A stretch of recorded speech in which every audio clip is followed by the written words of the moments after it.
স্বাধীনতা দিবসের প্রাক্কালে জাতীয় পতাকাকে সামনে রেখে কেশপুরে অনুষ্ঠিত হলো এক বিশাল তেরঙ্গা যাত্রা। বিজেপি ঘাটাল সাংগঠনিক জেলার উদ্যোগে আয়োজিত এই কর্মসূচিতে কর্মী সমর্থক বাসিন্দারা স্বতঃস্ফূর্ত অংশগ্রহণ লক্ষ্য করা যায়। মিছিলটি কেশপুর বাজারের প্রধান পথ পরিক্রমা করে কেশপুর বাস স্ট্যান্ডে এসে পৌঁছায় এবং সেখানে একটি পথসভার মাধ্যমে শেষ হয়। অনুষ্ঠানে বক্তব্য রাখতে গিয়ে বিজেপি ঘাটাল সাংগঠনিক জেলার সভাপতি তন্ময় দাস বলেন, বীর শহীদ ক্ষুদিরাম বসুর পবিত্র মাটিতে জাতীয় পতাকা নিয়ে এত বড় বর্ণাঢ্য মিছিল কেশপুর তো বটেই, পুরো জেলাতেও আগে কখনো দেখেছে বলে মনে হয় না। তিনি আরও বলেন, মাননীয় প্রধানমন্ত্রী এবং মুখ্যমন্ত্রীর আহ্বানে সাড়া দিয়ে দেশের ৮০তম স্বাধীনতা দিবসের প্রাক্কালে সর্বত্র এই তিরঙ্গা যাত্রা মিছিলের আয়োজন করা হচ্ছে। কেশপুরের ভৌগোলিক অবস্থান ও প্রাকৃতিক পরিবেশ অত্যন্ত সমৃদ্ধ। এখানে বন, নদী, উর্বর মাটি ও বাগান আছে। এতদিন কেশপুরকে শুধুমাত্র বোমা রাজনৈতিক হিংসার জন্য চেনা হতো, কিন্তু এবার সেই পরিচয় বদলে শহীদ ক্ষুদিরামের আদর্শে এক অন্যায়ের বিরুদ্ধে আপোষহীন ও নেশামুক্ত নতুন কেশপুর গড়ে তোলা হবে। যুব সমাজকে রাজনীতিকে সমাজসেবা হিসেবে গ্রহণ করে এগিয়ে আসার আহ্বান জানান জেলা সভাপতি। উক্ত কর্মসূচিতে উপস্থিত ছিলেন ঘাটাল সাংগঠনিক জেলা সাধারণ সম্পাদক সুকেশ সোরেন, সহসভাপতি অজয় কৃষ্ণ প্রধান সহ দলের অন্যান্য বিশিষ্ট নেতৃত্ব এবং কার্যকর্তাবৃন্দ। সভা শেষে উপস্থিত নেতৃবৃন্দ কেশপুরকে উন্নয়নের পথে এগিয়ে নিয়ে যাওয়া দৃঢ় অঙ্গীকার ব্যক্ত করেন।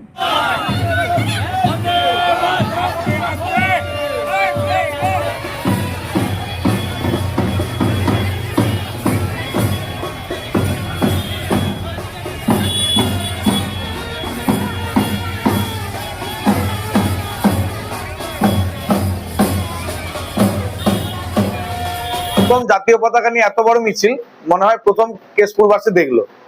আমাদের প্রধানমন্ত্রী, মুখ্যমন্ত্রী সবাইকে আহ্বান জানিয়েছেন যে ৮০তম স্বাধীনতা দিবস তার প্রাক্কালে আমরা প্রত্যেক জায়গায় তিরঙ্গা মিছিল করছি। কেশপুর আজকে অনুষ্ঠিত হলো। আমাদের নেতৃত্বরা তাদের তত্ত্বাবধানে সমস্ত কিছু করেছে এবং এত বড় সুবিশাল মিছিল এই প্রথম কেশপুরবাসী কেন আমাদের জেলাও প্রায় দেখলো বলে আমার মনে হয়। আমরা সবার কাছে শুধু এটুকুই বার্তা দেবো, আসুন আমরা আমাদের এই ভারতবর্ষকে জগৎ সভার শ্রেষ্ঠ আসনে বসাই এবং পশ্চিমবঙ্গের যে পুরানো গৌরব আমরা ফিরিয়ে আনি। এই পশ্চিমবঙ্গ হোক এক নেশামুক্ত পশ্চিমবঙ্গ। এই পশ্চিমবঙ্গে বিশেষ করে আমাদের কেশপুর বিধানসভা, যেখানে কেশপুর বিধানসভার সবাই শুধুমাত্র বোম, রাজনীতি, হিংসা এইসব ব্যাপারেই চিনে কেশপুরের নাম, কিন্তু কেশপুরের যে ভৌগোলিক অবস্থান, কেশপুরের যে প্রাকৃতিক পরিবেশ, এটা অন্যান্য কোনো জায়গাতে নেই। এখানে বন আছে, সুন্দর মাটি আছে, বাগান আছে, নদী আছে, সবকিছুই উন্নতির জন্য কেশপুরে বর্তমান।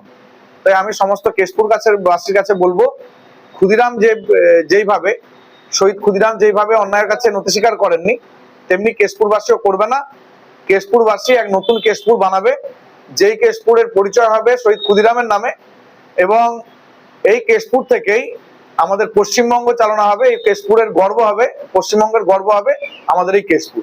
এটুকুই আমি সবার কাছে আহ্বান জানাবো এবং যুব সমাজকে বলবো অনেকে এগিয়ে আসতে, যাতে রাজনীতি মানে সমাজ সেবা, এইটুকু আমরা মানুষের সামনে তুলে ধরতে পারি। ধন্যবাদ।